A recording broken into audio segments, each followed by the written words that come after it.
Bienvenidos a Hablemos, un espacio con voces especializadas en ciencias sociales y humanidades, historia, antropología, literatura, estudios políticos e internacionales, agua y sociedad. Divulguemos la ciencia. Ya comienza Hablemos.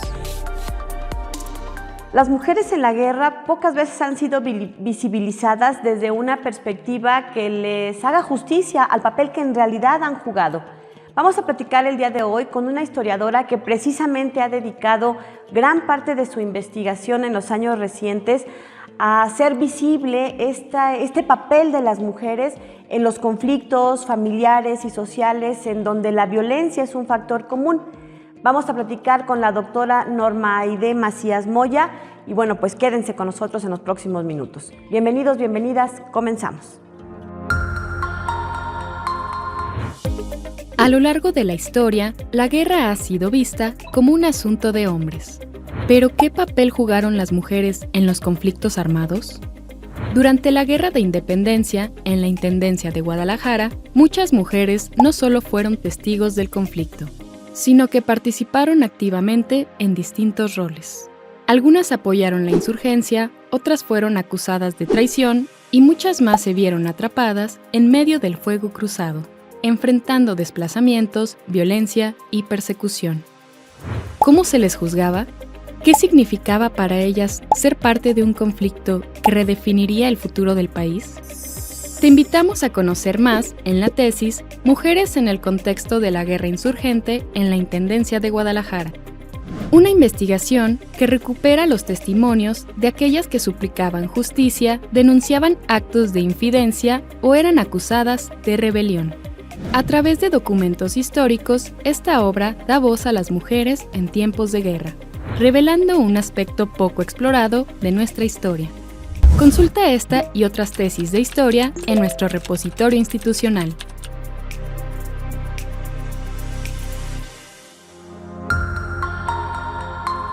¿Cuál es la importancia de investigar a las mujeres en medio de la guerra? ¿Cuál ha sido su papel históricamente en la Guerra de Independencia, en la Guerra de la Revolución, en diferentes conflictos y etapas de la historia de México y en general el papel de la mujer a lo largo de la historia del mundo?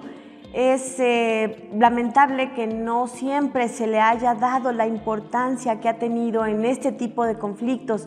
Ya les platicaba yo que vamos a tener el día de hoy la fortuna de platicar con una historiadora que, déjenme les digo, que tiene una importante trayectoria. Ella es licenciada en Historia, maestra en Investigación Educativa por la Universidad de Guadalajara, estudió el doctorado en Historia aquí en el Colegio de San Luis y hoy es investigadora postdoctorante precisamente acá en el Colsan.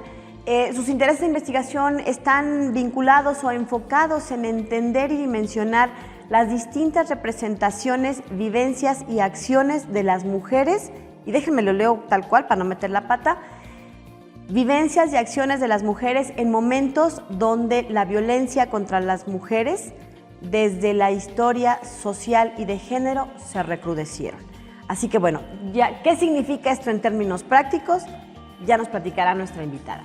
Norma, ¿cómo estás? Muy buenos días, gracias por estar con nosotros. Muchísimas gracias, Lidia, por invitarme a compartir uno de los temas que más me apasiona, que es las mujeres en la guerra, sobre todo en la Guerra de Independencia. Y bueno, solamente deseo que sea de tu interés, pero también del interés de la audiencia y que la pasen muy bien.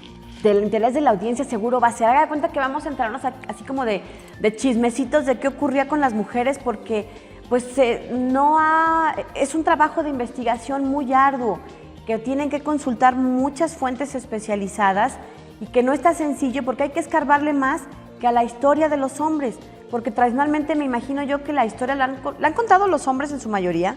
Por supuesto. Entonces por eso pues son más visibles, ¿no? Los héroes y los villanos y los protagonistas de esta historia pues nos han enseñado históricamente que han sido hombres, pero también tiene que ver con esta perspectiva de género desde la investigación. Así que bueno, vamos a platicar de eso con nuestra invitada de hoy. Y le hemos puesto así, mujeres en la guerra, porque creo que la importancia, ¿cuál es la importancia de investigar el papel de las mujeres en estos conflictos? la vamos a ir un poco desentrañando. Y esa sería mi primera pregunta, Norma. Cuéntanos, ¿cuál es la importancia de investigar el papel de las mujeres en la guerra? Bueno, históricamente las mujeres siempre han estado presentes en las guerras, ya sea acompañando a la tropa, aunque se les tuviese prohibido, porque además no era muy bien visto que las mujeres fueran acompañando a los regimientos, pero también porque son ellas las que se encargan de labores que los soldados, por cuestiones de que no es su rol, pues son a ellas a las que se les designa, ¿no?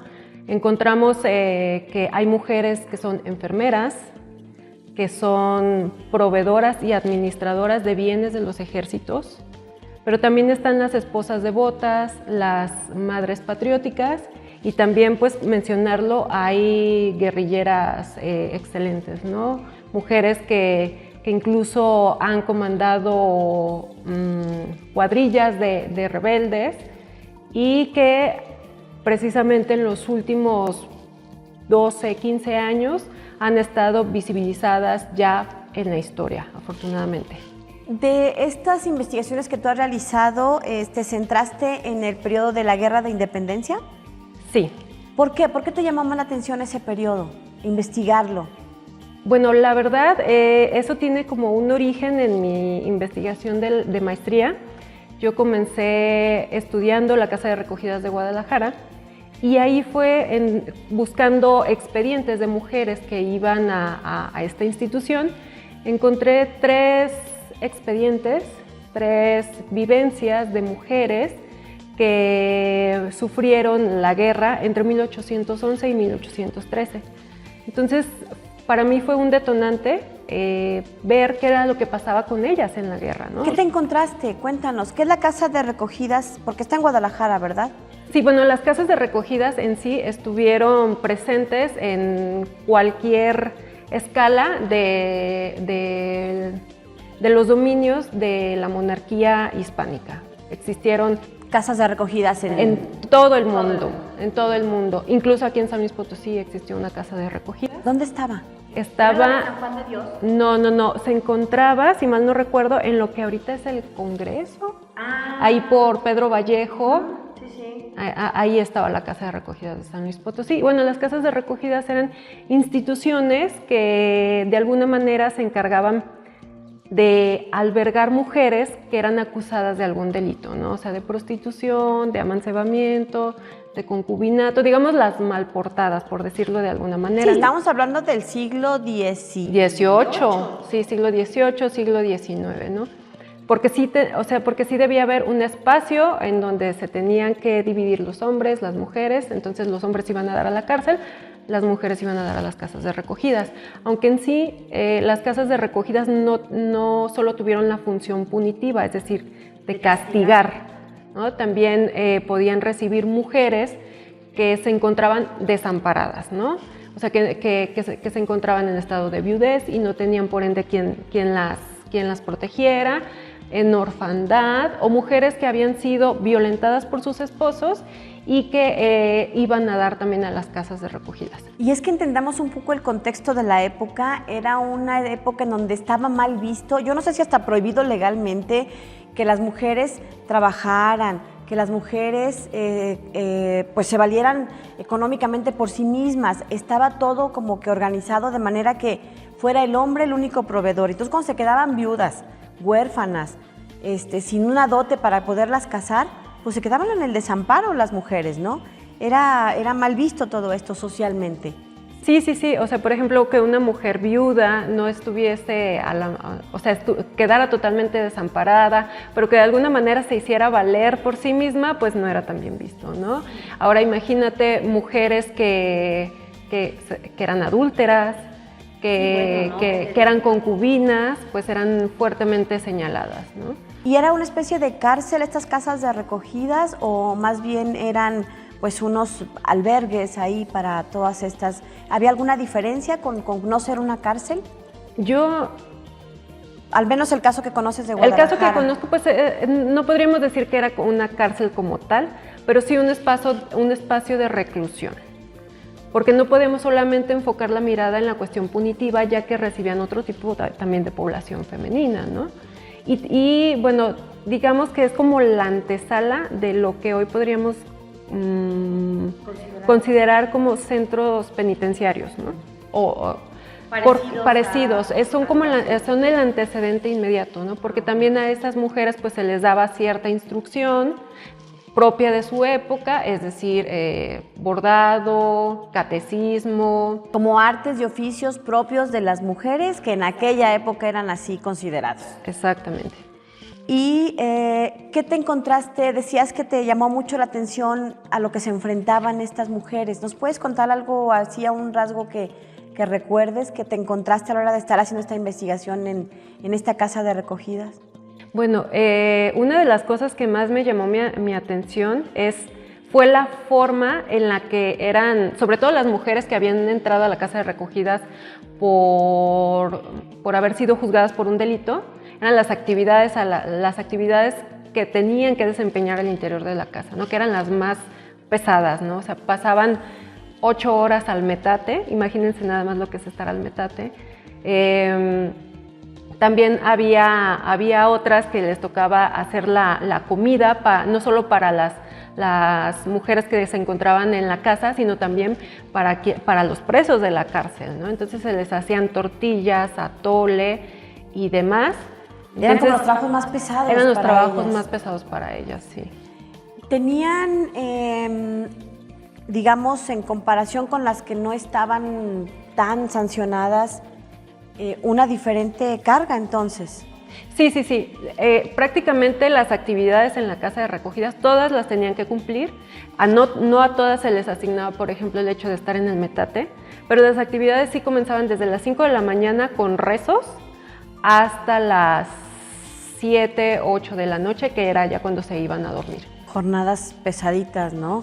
Bueno, estamos platicando sobre mujeres en la guerra. Este fue, digamos, el antecedente de por qué empezó nuestra invitada a investigar todo este tipo de cosas, y es que, bueno, seguramente a la hora de estar revisando por ahí todo el material, debe haber sido un impacto porque, insisto, poco se habla de cómo fue el paso de la mujer a través de la historia, el papel que jugaron, todo lo conocemos pues a través de la mirada de los hombres. Y las mujeres fueron un papel fundamental, digo, para la sociedad, para el pilar, la familia, etcétera, las instituciones. Así que bueno, de eso vamos a ir platicando en el resto de los bloques. Por lo pronto ahora nos vamos a una pausa y continuamos. Vamos a seguir hablando con la historiadora Norma Aide Macías Moya. Continuamos.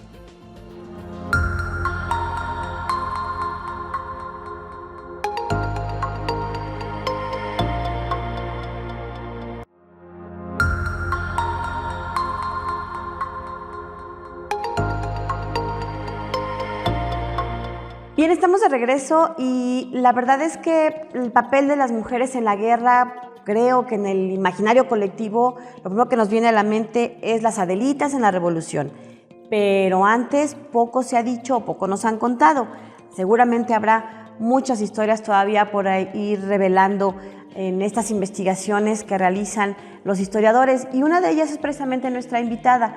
El programa de hoy precisamente se denomina Mujeres en la Guerra, y es que ella particularmente se ha enfocado en parte de sus estudios, de sus investigaciones, se ha centrado en este aspecto. Norma, cuéntanos un poco respecto a estas experiencias de mujeres que te encontraste en la Guerra de Independencia. Particularmente ahí, ¿qué fue lo que fuiste detectando? Mira, antes que nada me gustaría realizar un paréntesis, porque de pronto pensamos que la guerra es un asunto meramente masculino, ¿no? Y esto tiene que ver porque pues ellos son quienes la pelean, quienes la encabezan, orquestan, ¿no? Quienes mueren en los campos de batalla, pero sobre todo quienes protegen a su nación, a sus mujeres y a sus niños, ¿no? Desafortunadamente, pues para poder entender a las mujeres en un contexto bélico, pues hay que trascender un poco la mirada, ¿no? O sea, no solo verlas como víctimas, aunque lo son, sí, y claro. eso no lo tenemos que pasar tampoco por alto, pero también trascender la explicación de qué les pasa y qué hacen, ¿no? Y es así como comenzamos a rescatar la experiencia de ellas en la guerra. Esto no significa, por ejemplo, que hombres y niños no las sufran. Claro que las sufren, de hecho, tanto hombres, mujeres, niños comparten vivencias, ¿no? Por ejemplo, la pérdida de seres queridos, el cómo sobreviven a un conflicto bélico. Los desplazamientos de los que son víctimas, sí, claro. Pero también cómo, digamos, ellos quedan en medio del fuego cruzado, o sea, cómo se tiene que negociar con los grupos en pugna, ¿no? Porque también hay que entender que la violencia es el elemento que cruza toda la experiencia humana de la guerra, ¿no? Y es lo que hacen prácticamente estas mujeres, ¿no? O sea, todo el tiempo estar negociando, resistiendo, tanto con tropas rebeldes como con las tropas realistas. Entonces, ahí fue donde surge mi interés de ir más allá de la explicación o de las explicaciones que ya se venían trabajando sobre las mujeres en las guerras, porque también hay que entender que cuando hablamos de la mujer en la guerra, pues siempre se nos viene a la mente una mujer con un arma, ¿no? Una mujer que está peleando en un campo de batalla, y muchas veces, o sea, lo es. Sí, claro, ocurre, pero también hay muchas que quedan ahí en el fuego cruzado, ¿no? Entonces también eso es lo que a mí me ¿Cómo se motivó. involucraban? Había diferentes formas de que se involucraran. ¿Qué otras formas había? Sí, bueno, es que también hay que entender que las mujeres se involucran en la guerra cuando sufren un ataque contra ellas o contra su prole. Y eso también significa que ellas van a tomar bando. En los expedientes que yo consulté para mi investigación, pues lo cierto es que es muy difícil ver si estaban o no a favor de los insurgentes, ¿no? Porque también lo que pasaba es que se estaban jugando la vida, o sea, admitir que se encontraban apoyando abiertamente a los insurgentes, pues bien les podía valer la pena capital, es decir, que las iban a fusilar, que las iban a ahorcar. Claro, pues estaban jugando la vida, ¿no? Estaban declarando literalmente la guerra a quien estaba en ese momento dominando, gobernando. Claro. Estaban cometiendo un acto de traición. O sea, es algo muy, muy grave y sigue siendo algo muy grave, sí, ¿no? claro. En la actualidad. Entonces, es ahí donde ellas comienzan a narrar cuál fue su experiencia en la guerra, ¿no? Muchas de ellas fueron arrastradas por sus esposos, obligadas a acompañarlos en la tropa. En el bando insurgente. En el bando insurgente, porque también sabemos como poco de las mujeres de los realistas, ¿no? O sea, sí sabemos que en algunas ocasiones pues se organizaron, pero más no tenemos tantos datos para poder trabajar con ellas. Pero, por ejemplo, estas mujeres, si las alcanzamos a visibilizar, es porque quedó un juicio criminal en contra de ellas. Eso te iba a preguntar, ¿dónde te encontraste? Porque ellas van narrando, ¿dónde van narrando? Entonces, las sometían a un juicio y hay documentos en donde ellas de algún modo plasman su vivencia y tú rescataste esos archivos. Sí, así es. Son juicios que en su momento, a la traición en ese momento se le conoció como infidencia. Entonces son casos de mujeres acusadas de infidencia, es decir, de cometer traición contra el rey. Y es ahí, en esos documentos, en donde ellas expresan qué es lo que pasaba en la guerra. O sea, tenemos mujeres que de pronto fueron aprehendidas por ser esposa de algún insurgente, pero ellas en su declaración dicen, o sea, sí es mi esposo, pero desde hace 5 años que no vivo con él, o sea, la abandonó. Sí, por irse a la guerra o por otra razón. O por otras razones, o sea, porque... Y ella no tenía, digamos, culpa directa, pues. No tenía culpa directa, pero en la dinámica de la época, la infidencia era un delito de infamia. ¿Qué quiere decir que es un delito de infamia? Que se pasa de generación en generación. Entonces, si un hombre cometía infidencia, el hijo iba a era también culpado de infidencia. Y la esposa. No tanto, con las mujeres funciona un poquito diferente, pero en línea con el hombre hasta el nieto. Aunque ellos no hubieran cometido Aunque nada. ellos no hubiesen cometido nada. Era como una especie de herencia del delito Así es. cometido. Y entonces, ¿qué más te encontraste con estas mujeres? Bueno, la verdad es que tengo dos casos que a mí me parecen pues muy ¿Ilustrativos? muy ilustrativos, pero también que están en extremos, ¿no? El primer caso es el de María Guadalupe Alvarado, una mujer que es juzgada por insurgenta. ¿Qué significaba insurgenta? ¿Por haberse rebelado contra la monarquía? No, por haber andado ahí con los rebeldes, insurgentes, con los rebeldes. Ajá. Pero también porque usó el uniforme de su esposo, o sea, la agarraron con el uniforme del esposo puesto. Entonces ella en su argumento menciona que lo hizo para protegerse de las burlas de la tropa. Porque aparte, María Guadalupe Alvarado era una mujer de un estrato social, pues, alto, ¿no? O sea, era una mujer que sabía firmar, era una mujer que estaba casada con un catedrático de la Universidad de Guadalajara, un catedrático de medicina aparte, ¿no? Que había sido nombrado por Hidalgo como el médico cirujano de la tropa, ¿no? Entonces no era como cualquier mujer también, ¿no? Entonces se le abre un juicio por insurgenta y por andar de trasvestida, y lo cierto es que las autoridades no la castigan. O sea, la indultan, la perdonan, le perdonan la falta, pero ahí sí considero que tiene que ver mucho el estrato social y económico de ella. Sí, pues era esposa de un médico con reconocimiento universitario. Es que imagínense la época en donde no podían utilizar pantalón, quizá, no podían usar el uniforme de los soldados, y lo hacía ella por hacerse pasar por hombre o simplemente por evitar las burlas de la tropa. Bueno, ella argumenta que simple y sencillamente por evitar las burlas de la tropa, porque también hay que recordar que las mujeres que van tras los ejércitos, pues suelen ser mujeres no bien vistas, ¿no? Suelen ser mujeres señaladas, mujeres acusadas incluso hasta de prostitución, ¿no?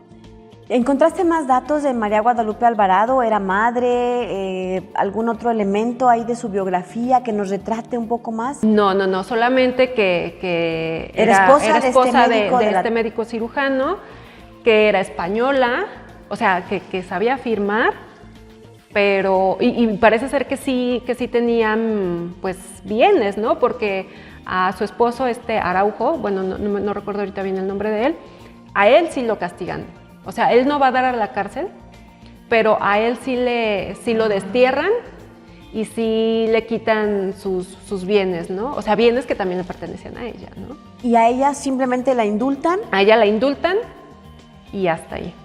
Bueno, vamos a ir platicando de estos casos de mujeres que, bueno, pues la doctora Norma Macías se ha encontrado a través de la investigación que ha realizado con esta perspectiva histórica, pero intentando ahí pues desenterrar los casos y las historias y las biografías de mujeres, el papel que jugaron y cómo fueron juzgadas y cómo la situación o condición social, económica, influye para pues determinar su destino. Ya nos contó una parte de este primer caso.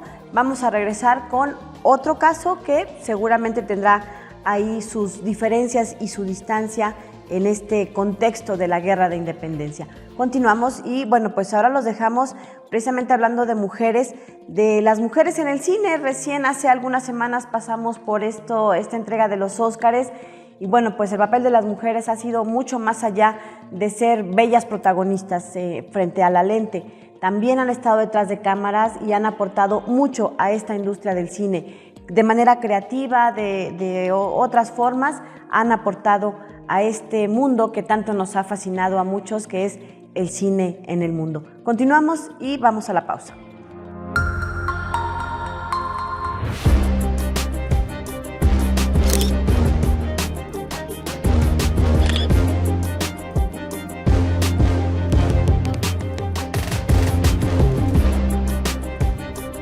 Hola, ¿qué tal? Mi nombre es Cándido Aguilar y esta vez les voy a hablar sobre la mujer en el cine mexicano. Muchas mujeres han tenido una participación significativa a lo largo de la historia del cine mexicano. Sin embargo, la mayor parte de ellas han estado en calidad de intérpretes. Hemos tenido la grandiosa fortuna de que actrices como Sara García, Marga López, María Félix, Dolores del Río y otras más hayan desfilado a lo largo de la historia del cine mexicano, pero aquí la pregunta es, ¿dónde quedan también las mujeres creadoras? Estas mujeres que han tenido también un papel fundamental como productoras, como directoras, guionistas y también escritoras. A principios del siglo XX, ya grandes figuras en el cine internacional, como el caso de Alice Guy Blaché y el caso de Germaine Dulac, dos grandes cineastas, fueron consideradas de las primeras o las pioneras en el caso del cine internacional.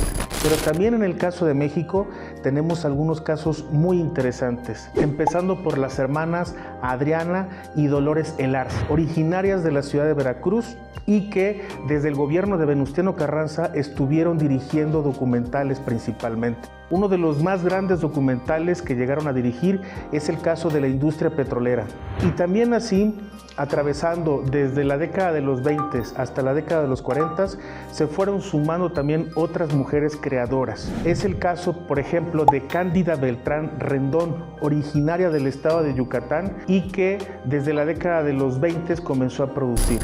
Una coyuntura importante va a ser la creación del CUEC, el Centro Universitario de Estudios Cinematográficos, en 1963, porque a partir de ese momento empieza la profesionalización de la mujer. Y entonces tenemos el caso de Marcela Fernández Violenta, estuvo dentro de estas primeras generaciones de cineastas mexicanas que empezó a producir, por supuesto, documentales y que también se dedicaron a escribir para otras películas. No hay que olvidar también el caso de Mariano Varo, que tiene dos grandes producciones, una de 1991, que es el caso de Danzón, en donde participa una mujer también muy destacada para el cine nacional, María Rojo. Tiene un papel fundamental y fue acreedora a muchos galardones para esa década. Y posteriormente otra película muy controversial que habla sobre las zonas transfronterizas de México, que fue el caso del Jardín del Edén en 1994. También tenemos, por supuesto, el caso de Isela Vega. Isela Vega, que es recordada en el cine nacional como esta mujer digna de ser mencionada en el caso del cine de erotismo. Sin embargo, hay que recordar que Isela Vega también tiene un papel muy importante como directora. Tenemos también el caso de Isa López, una mujer que se convierte en escritora, que trabaja para la televisión nacional y que también hace al mismo tiempo de películas, y la dirección de estas películas va a ser fundamental porque va a tener un papel muy inspirador para las futuras generaciones que actualmente están dirigiendo. Y la lista sigue. Estamos dejando de lado también otras mujeres que desde la clandestinidad, incluso desde su propio estudio, incluso desde sus laboratorios cinematográficos, en estos momentos están produciendo cine, están produciendo cortometrajes, están produciendo documentales.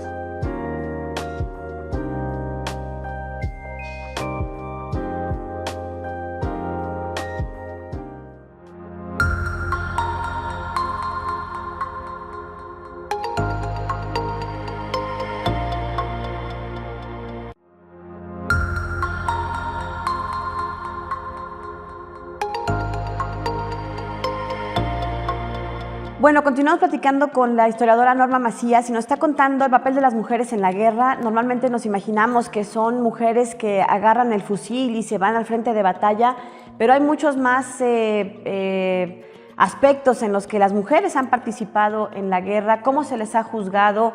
Hay evidencia de esto, hay documentos. Y bueno, de eso precisamente nos está contando porque tiene dos casos que ha estudiado. Ya nos contaba en el bloque anterior del caso de María Guadalupe Alvarado, esta mujer que era esposa de un cirujano, de un médico, profesor de la Universidad de Guadalajara, y que al final de todo su juicio, porque fue acusada de infidencia, que era una especie de traición al rey, y bueno, pues nos cuenta que al final de todo el proceso pues fue beneficiada con el indulto. Pero hay otro caso, cuéntanos, ¿cuál es el otro caso que has estado estudiando? Bueno, uno de los casos que a mí más me impactó fue el de María Josefa Contreras, que fue aprendida y acusada de ser nombrada emperatriz y ser esposa del Inocuo Sandoval. El Inocuo Sandoval fue un insurgente de la zona sur de lo que fue la Nueva Galicia, y digamos el azote de esa parte de la Nueva Galicia. Era un insurgente Era también. un insurgente y a su paso, literal, iba sembrando miedo. Entonces, cuando él se levanta en armas, obliga prácticamente a María Josefa Contreras a acompañarlo en sus andanzas por el sur, y cuando es aprehendido, obviamente es fusilado por las tropas del rey, pero ella es aprehendida, castigada y recluida en la casa de recogidas.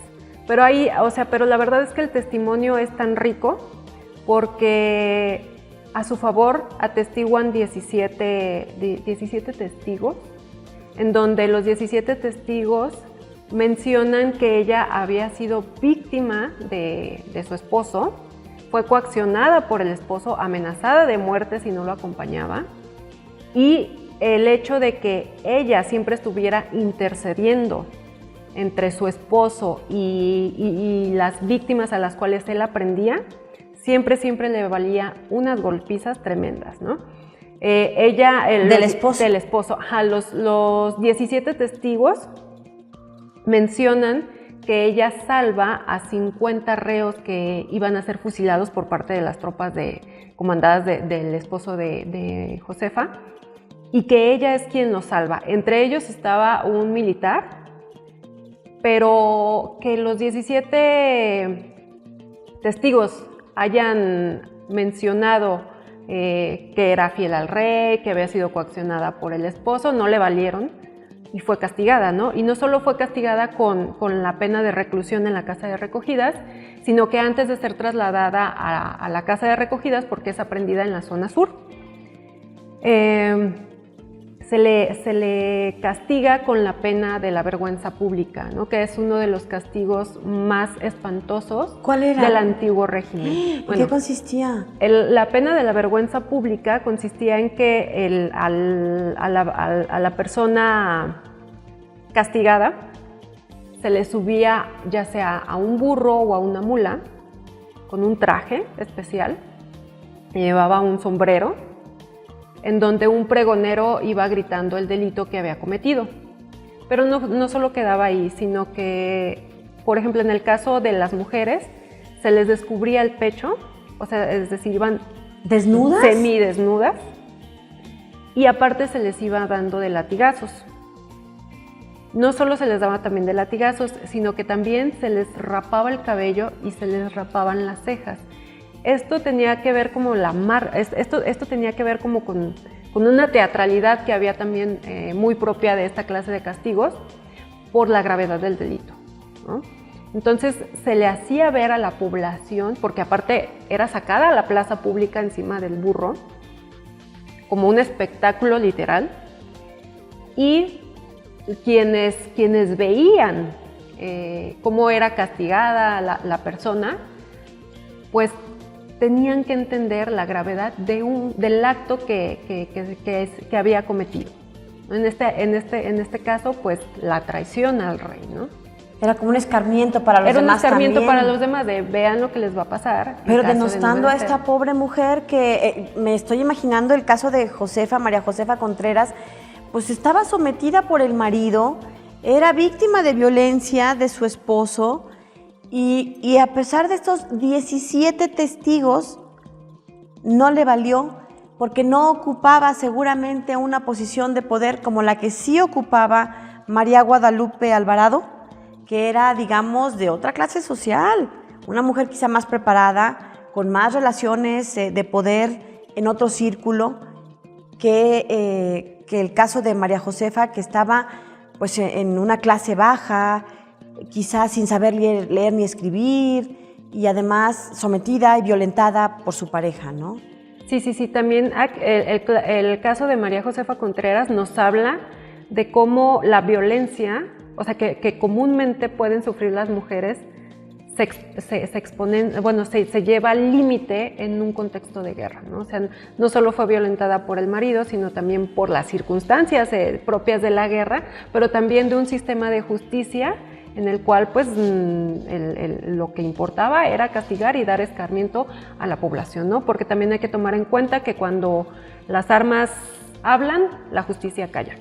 Claro, y era un contexto, pues una coyuntura de por sí ya delicada. Imagínense además la presión social, la presión de la guerra. Efectivamente, ¿no? Las instituciones, yo creo que lo que menos procuraban o impartían era justicia. Sí, pero también ahí no acaba el rol que jugó María Josefa Contreras, ¿no? O sea, fue mediadora en un conflicto en donde salvó personas y en donde yo encontré en declaración de otras mujeres que ella les ayudó a escapar, salvar la vida. No solo eso, a escapar del secuestro que había, de las que habían sido víctimas de personas que estaban al mando de su esposo, ¿no? Es decir, sí, a mí María Josefa Contreras me salvó, me ayudó a escapar de los insurgentes. Claro, no solo era una víctima sometida, sino que también jugó un papel activo. Sí. Se involucró en el movimiento, trató de salvar vidas, de mediar, claro. Cierto. Yo me estaba yendo solo con el papel de víctima comparado con el juicio que vivió nuestra primera protagonista, pero cierto, más allá de eso, pues también Josefa tuvo este otro papel, ¿no? Este rol de mediadora, de salvadora, en medio de un conflicto en el que ella tenía, pues a lo mejor, muy limitado y muy poco alcance, y a pesar de eso, tuvo una aportación significativa, ¿no? Claro, y también una de las cosas que a mí me gustó mucho de esta investigación es ver cómo las mujeres que vivían en distintos lugares, pero que la misma guerra las hizo coincidir, ya sea cuando iban tras las tropas insurgentes o ya al interior de la casa de recogidas cuando fueron condenadas a la pena de reclusión. Y hubo muchos juicios, digo, no sé, a lo mejor te encontraste por ahí más datos de qué porcentaje de las mujeres que estaban en esta casa de recogidas provenían del movimiento de insurgencia en el contexto de la independencia de México.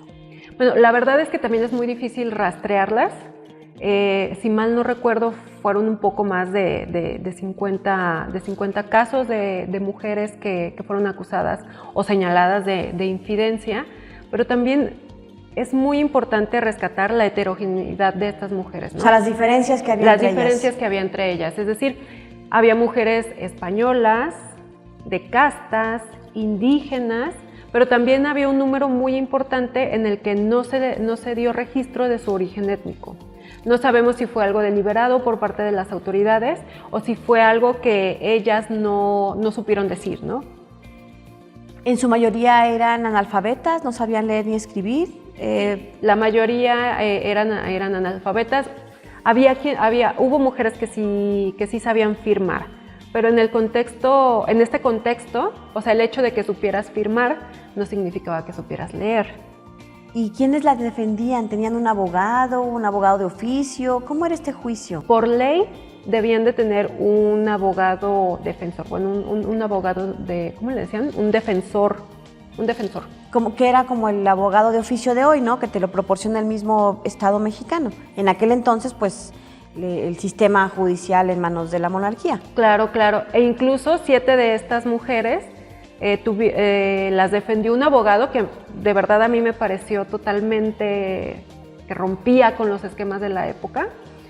Su nombre era Agustín Yáñez y se desvivía por defender a las mujeres ante las autoridades de la Real Audiencia. O sea, se llegaba a pelear literalmente con los oidores de la Real Audiencia para poder hacer que les redujeran condena, que las dejaran en libertad, pero la verdad es que el aparato jurídico de entonces era tan aplastante que son pocas las veces que era escuchado, y no siempre en el contexto de la guerra, ¿no? Pues yo me imagino siempre a los historiadores como estos arqueólogos que andan escarbando por ahí en un montón, pero en lugar de un montón de tierra o de piedras, andan escarbando en un montón de documentos para dar con estas historias fascinantes y reivindicar un poco las figuras que están quedadas en el olvido, que quedaron enterradas por tantas injusticias. Y bueno, pues esa es parte de la chamba fascinante que tiene Norma en sus manos, nuestra historiadora invitada del día de hoy. Vamos a ir a una pausa, pero antes los vamos a dejar con otra cápsula que tiene que ver con las convocatorias que tenemos abiertas en el Colegio de San Luis. Dense prisa porque están a punto de cerrar y una de ellas tiene que ver precisamente con la maestría en Historia. Conózcanla, métanse en nuestra página, están en redes sociales y aquí les dejamos en un pequeño videito bien cortito para que sepan un poco más de la maestría en Historia. Continuamos. ¿Te apasiona la historia y quieres llevar tu conocimiento al siguiente nivel? Conoce la maestría en Historia del Colsan, un programa que te permitirá desarrollar investigaciones originales y profundizar en los procesos históricos desde diversas perspectivas. A través de seminarios, coloquios y trabajo de archivo, cuenta con el acompañamiento de un equipo académico de primer nivel para construir tu propio proyecto de investigación. Con un enfoque interdisciplinario, el programa abarca áreas como historia económica y política, historia social y cultural, historia de la ciencia y estudios del patrimonio. Así que si te interesan los temas históricos y quieres especializarte en esta disciplina, estudia este posgrado y consulta los detalles en www.colsan.edu.mx.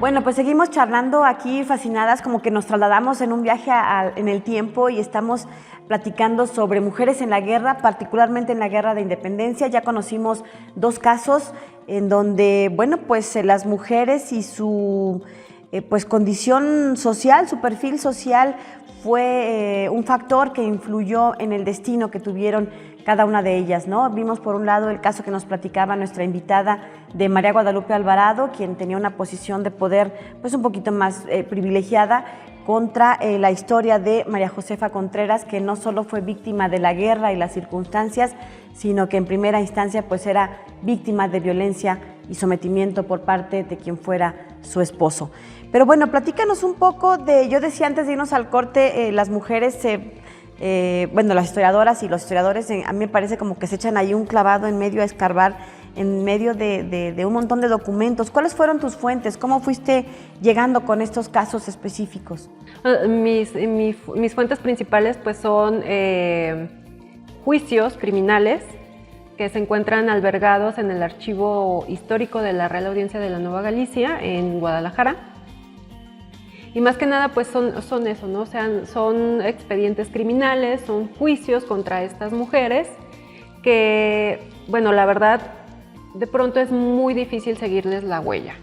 ¿Por qué? Porque son pocos los expedientes y en ocasiones esos mismos expedientes pues están disgregados en otros archivos. O sea, no solo tuve que hacer investigación ahí, sino también tuve que hacer investigación en el Archivo General de la Nación, en otros archivos ahí mismo en Guadalajara. Tuve que contrastar la información, obviamente, con otro tipo de fuentes. Tuve que consultar también fuentes de tipo militar de la época, como para también entender la dinámica en la que se estaban moviendo estas mujeres. Claro, porque eran sometidas a estos juicios en el marco de una guerra, ¿no? En donde el papel de la milicia pues era importante. Cuéntanos un poco más de cómo se vivía en 1800 y algo, porque pues hoy dice uno, bueno, pues ya me divorcié y me pongo a chambear, si es que me dedicaba al hogar absolutamente, o trabajaba solo en casa cuidando niños, la casa, etcétera, o me quedé viuda, pues ahora trabajarle el doble. No era tan fácil, ¿no? Para las mujeres, porque no podían, bueno, mejor tú cuéntanos, tú eres la que sabes, ¿cómo estaba la circunstancia de las mujeres en este contexto de los 1800 y algo? Bueno, la verdad es que hay que entender también que en ese momento las reglas para hombres y mujeres estaban muy bien definidas, ¿no? Y hay que entender también que a los hombres les tocaba la esfera pública, es decir, el espacio abierto, y a las mujeres pues el hogar. Y las opciones pues eran muy pocas para las mujeres, ¿no? O sea, para quienes eran de un estrato alto, pues bien podrían irse al convento, pero... Porque además tenían que pagarle a las monjas para que las aceptaran en el convento, con una mensualidad. Tenían que traer una dote. Entonces, si no se tenía esa dote, pues no entrabas difícilmente entrar al convento. O la otra, pues también el matrimonio, que era como el camino que la mujer tenía que recorrer, porque ni siquiera era el que uno podía elegir, ¿no? O sea, te tenías que casar. Había matrimonios arreglados. Había matrimonios arreglados, pero también había matrimonios no arreglados, por supuesto que se podían dar, sobre todo en los estratos sociales más bajos. Pero la mujer siempre estuvo sujeta económica y jurídicamente a la figura masculina. Es decir, una mujer que no se casaba, pues iba a estar sujeta a la figura de su papá, y si el papá no vivía, pues estaba sujeta a la figura del hermano varón, del hermano o del pariente, más cercano, ¿no? Se les consideraba menores de edad, hasta los 25 años, digamos, podían tener un poco de más movimiento. No, o sea, podían ser dueñas de propiedades, por supuesto, pero siempre y cuando se autorizara por parte de... O sea, por ejemplo, si una mujer quería vender una casa y estaba casada, el permiso lo tenía que otorgar el esposo, o el padre, o el albacea, ¿no? O sea, no éramos en sí dueñas de su destino. De nuestro destino, exactamente. Yo vi por ahí, no sé si en una película o en algún libro, que por ejemplo, si se quedaban viudas, no era tan fácil, o sea, si eran viudas ricas, digamos, porque bueno, si eran viudas pobres, estaba doblemente difícil salir adelante, ¿no? Por eso había como todas estas casas de ayuda de las órdenes religiosas y demás, porque la viudez era pues un estado muy difícil para las viudas pobres.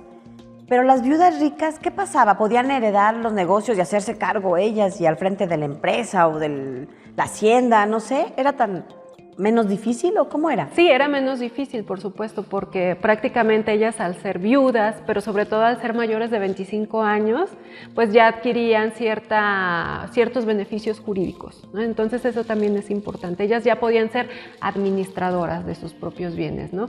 Claro, siempre como bajo el ojo de alguna figura masculina, pero digamos que la viudez pues sí era como el estado anhelado, ¿no? O sea, y más si tenías propiedades, y más si tenías dinero, y más si tu estrato social pues te lo permitía, ¿no? Claro. Pero también no hay que olvidar que hubo muchísimas mujeres de los estratos sociales bajos que trabajaban.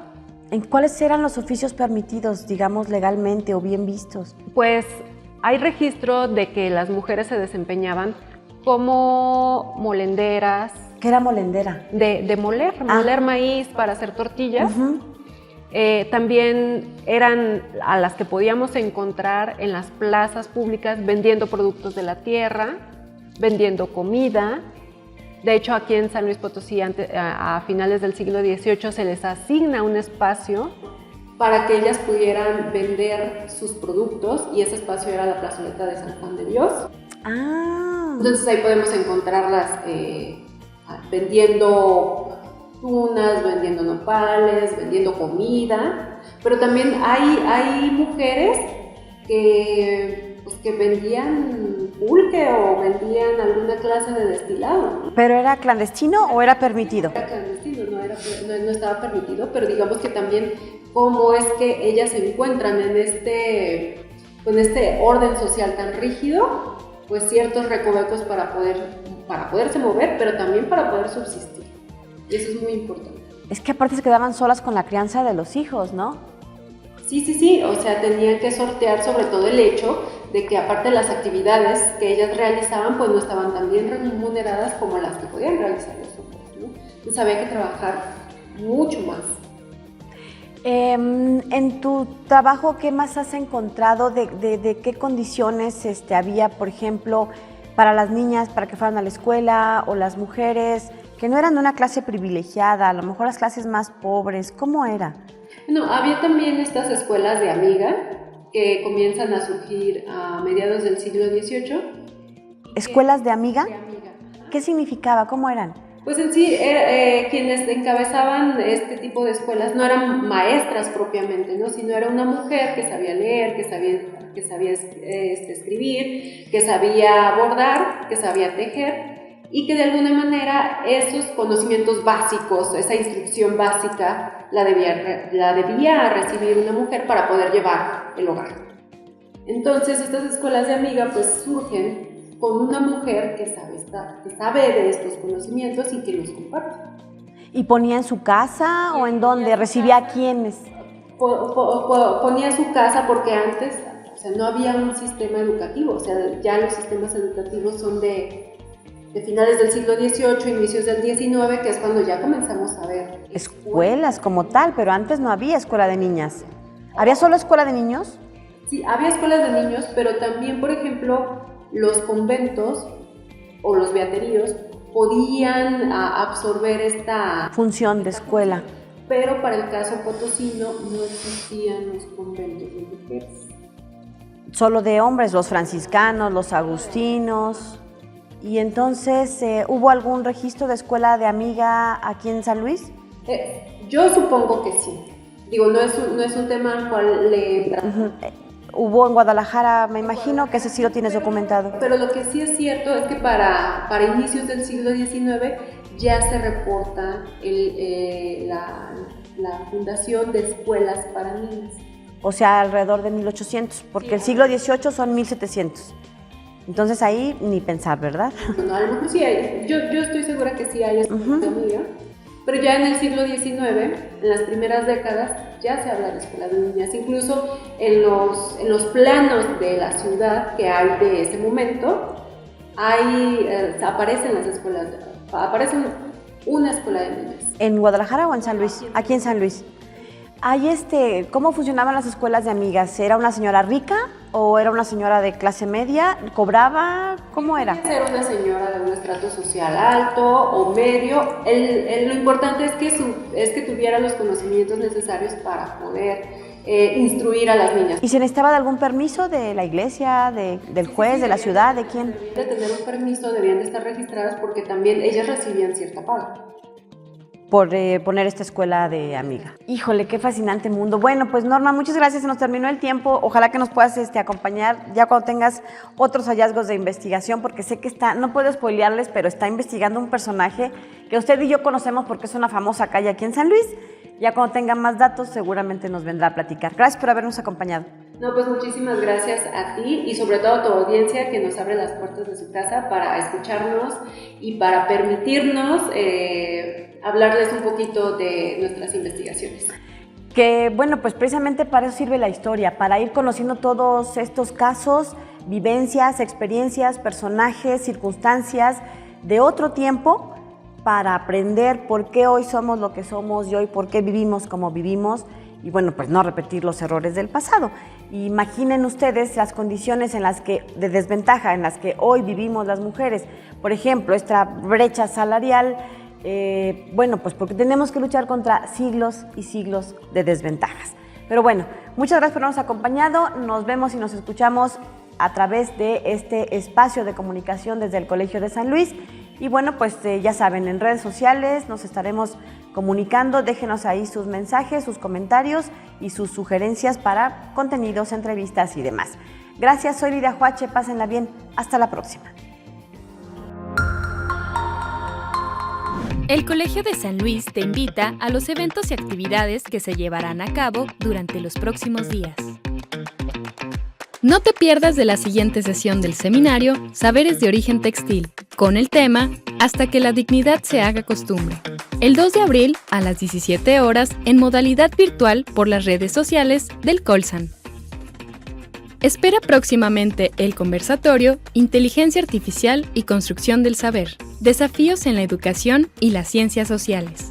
Del 8 al 10 de abril de 2025 a las 17 horas por Facebook Live del Colsan. Únete al Club de Lectura del Colsan, un espacio para explorar nuevas historias, compartir ideas y disfrutar de la magia de la lectura. Con su próxima sesión, el 7 de abril, a las 11 horas, en la sala de seminarios 11. Para mayor información, puedes enviar un correo a norma.gauna@colsan.edu.mx. ¿Estás pensando en continuar tus estudios? El Colsan tiene abiertas las convocatorias de Licenciatura en Relaciones Internacionales, Maestría en Historia, maestría en Antropología Social y maestría en Gestión Sustentable del Agua. Aún tienes tiempo. Revisa los requisitos en nuestra página web y redes. Forma parte de la comunidad académica del Colsan. Consulta los detalles de este y otros eventos a través de nuestra página web www.colsan.edu.mx y síguenos también en nuestras redes sociales.